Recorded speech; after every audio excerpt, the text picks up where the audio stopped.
मेरी एक आदत थी कि मेरे आस-पास जो भी लोग होते थे, उनके पास कोई प्रॉब्लम होती थी और मुझे पता चलती थी, भले ही वो मुझे बताए या ना बताए, मैं उनकी मदद करने लग पड़ती थी। मैं जल्दी से जल्दी उनकी प्रॉब्लम को सॉल्व करने की कोशिश करती थी।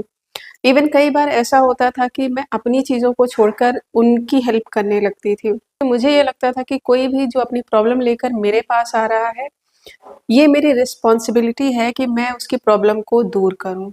और ऐसे में क्या होता था कि मैं अपना बहुत ज़्यादा एफर्ट लगा देती थी। कुछ लोगों को जेन्युइनली कुछ प्रॉब्लम होती थी और वो मुझसे सॉल्यूशन चाहते थे, पर्टिकुलरली जब इमोशनल और कुछ रिलेशनशिप की प्रॉब्लम्स होती थी, क्योंकि मैं उसमें ज़्यादा एक्सपर्ट हूँ। बट कई लोग ऐसे होते थे जिनको सॉल्यूशन नहीं चाहिए होता था, वो बस ऐसे ही आ जाते थे टाइम पास करने के लिए, कहीं से कुछ छोटी-सी बात उठाई, वो उनके लिए प्रॉब्लम हो गई और उसको डिस्कस करने लगे। और जब तक मुझे ये बात समझ में आती तब तक मैं काफ़ी उसमें टाइम लगा चुकी होती थी, एनर्जी लगा चुकी क्योंकि मुझे ये लगता था कि उनके साथ ये प्रॉब्लम है और उन्हें हेल्प की ज़रूरत है। बट कई बार मैंने देखा कि लोगों को इससे कोई फ़र्क नहीं है।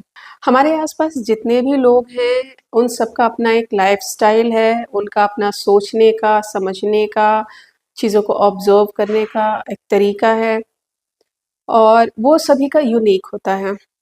कुछ लोग आपके पास सच में इसलिए आते हैं क्योंकि उनके पास ऐसी प्रॉब्लम होती है, जो कि उन्हें विश्वास होता है, आप उनकी हेल्प कर पाएँगे, आप सॉल्व कर पाएँगे।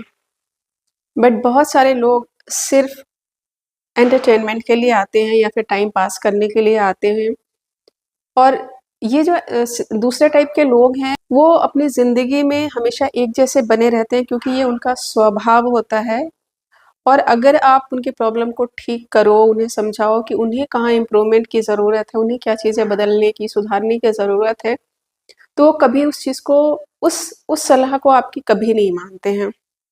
क्योंकि उनका अपना एक ढर्रा है, अपना एक पैटर्न है, वो उसी को फ़ॉलो करना चाहते हैं। उनको इस बात से कोई मतलब नहीं होता कि आप कितनी एनर्जी लगा रहे हो, टाइम लगा रहे हो, आप कितना कंसर्न हो उसके वेल बीइंग के लिए।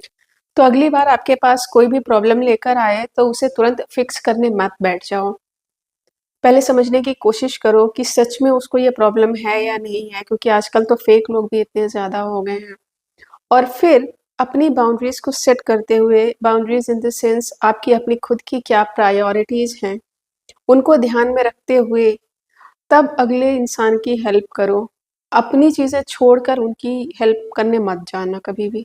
याद रखिए, हर किसी की प्रॉब्लम को दूर करना, उसको फिक्स करना आपकी रिस्पॉन्सिबिलिटी नहीं है।